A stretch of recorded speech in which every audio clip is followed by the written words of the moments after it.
తో మరి తక్కువ కాదు 4,342 కోట్ల రూపాయలని మంజూరు చేయడమే కాకుండా దాన్ని పనులు ప్రారంభించడం యుద్ధ ప్రాతిపదికన ఇచ్చినటువంటి మాట కన్నా ముందుగానే దాన్ని పూర్తి చేయాలనేటువంటి ఆలోచన. అలానే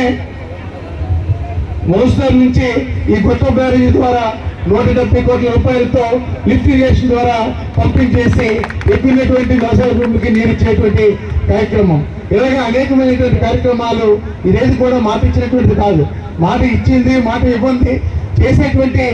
ఏకైక నాయకుడు దేశ చరిత్రలోనే ఏ ముఖ్యమంత్రి అయినా ఉన్నారని అంటే అది ఒక జగన్మోహన్ రెడ్డి గారికి మాత్రమే సాధ్యపడుతుంది. సాధ్యమైంది. ఇటువంటి కార్యక్రమాలన్నీ కూడా మన పాతపట్నంలో కాకుండా రాష్ట్ర వ్యాప్తంగా అమలు జరుగుతున్నాయి. కాబట్టి ఈ రోజు సిద్ధం సమావేశాలు ఎక్కడ జరిగినా సరే నేను జరిగినటువంటి అనంతపురం జిల్లాలో రాష్ట్రాల్లో జరిగినటువంటి సమావేశం చూడండి. సుమారుగా 10 లక్షల మంది ఆ కార్యక్రమానికి హాజరై భవిష్యత్తులో కూడా ఇటువంటి ముఖ్యమంత్రి ఉంటేనే ఈ పథకాలన్నీ కూడా అమలు కాబడతాయి, అమలు చేయబడతాయి. కాబట్టి ఒకవేళ ఇటువంటి ముఖ్యమంత్రి గారిని వదులుకుంటే అవ్వతలకు ఇచ్చినటువంటి పెన్షన్ దగ్గర నుంచి ఈ రోజు డ్వాక్రా అక్కచెల్లెమ్మలకు ఇచ్చినటువంటి ఆ సంక్షేమ పాలన దగ్గర గురించి ఈ రోజు శంకుస్థాపన చేసినటువంటి ఈ 245 కోట్ల రూపాయలతో 404 గ్రామాలకి తాగునీటి ప్రాజెక్టు శంకుస్థాపన చేసింది కూడా వచ్చే ప్రభుత్వంలో జగన్మోహన్ రెడ్డి గారు చేతుల మీదుగా అతి త్వరలో 2025 కల్లా నేను పూర్తి చేసుకొని ఈ ప్రాంత ప్రజల తాలూకా శాశ్వత తాగునీరు పథకాన్ని మీ అందరి చేతుల్లో పెట్టడానికి, అంతేకాకుండా ఒక సువర్ణ పరిపాలన అందించడానికి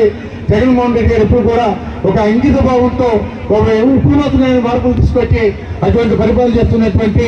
జగనానికి ఎప్పుడు కూడా ప్రతి ఒక్కరు కూడా అండగా ఉండాలని చెప్పి తెలియజేస్తూ ఉన్నా. సుపరిస్థితులు దాసన్నయ్య అనుక్షణం శాంతమ్మకి తోడుగా ఉంటూ, నేరుగా ఉంటూ, అండగా ఉంటూ గతంలో ఏ విధంగా అయితే శాంతమ్మని మీరు ఆదరించి అభిమానించి శాసనసభ్యులుగా ఎన్నుకున్నారు, ఆ ఎన్నుకునేటువంటి నమ్మకాన్ని ఒమ్ము చేయకుండా పాతపట్నం నియోజకవర్గాన్ని అభివృద్ధి చేయడానికి చెల్లమ్మ చేసినటువంటి కృషి అభినందనీయం. ఎందుకంటే మన మాటల్లో చెప్పింది ఏ కార్యక్రమాలు అమలు చేయాలని చెప్పి జగన్మోహన్ రెడ్డి గారిని అడగడం, సుమారుగా సంక్షేమం అభివృద్ధి కలిపి ఎక్కున్నటువంటి ఇచ్చాపురం మరి పలాస ప్రాంతాల్లో 7,000 కోట్ల రూపాయలతో 70 కోట్ల రూపాయలతో రీసెర్చ్ డ్రింకింగ్ వాటర్ ప్రాజెక్టు పూర్తి చేసినటువంటి కార్యక్రమాలతో కలిపి 3,000 కోట్ల రూపాయలు అభివృద్ధి ప్రాంతానికి జరిగిందంటే జగన్మోహన్ రెడ్డి గారి తాలూకా చిత్తశుద్ధితో, అంకిత భావంతో, తన పరిపాలన విధానంతో ఈ ప్రాంత ప్రజలు, ముఖ్యంగా ఈ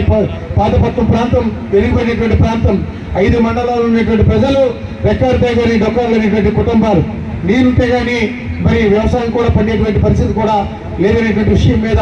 గొట్ట బ్యారేజీ మరి ఏదైతే లిఫ్ట్ ఇరిగేషన్ ద్వారా ఈ ప్రాంతం నీరు ఇచ్చేటువంటి కార్యక్రమం, ఇలాగ అనేక కార్యక్రమాలు కూడా చెల్లెమ్మ మాట్లాడుతూ కూడా జగన్మోహన్ రెడ్డి గారు పాలనా విధానాన్ని స్పష్టంగానే ఇటువంటి ప్రజలు పడుతున్నటువంటి ఇబ్బందులు కూడా చెప్పడం జరిగింది. మరి రేపు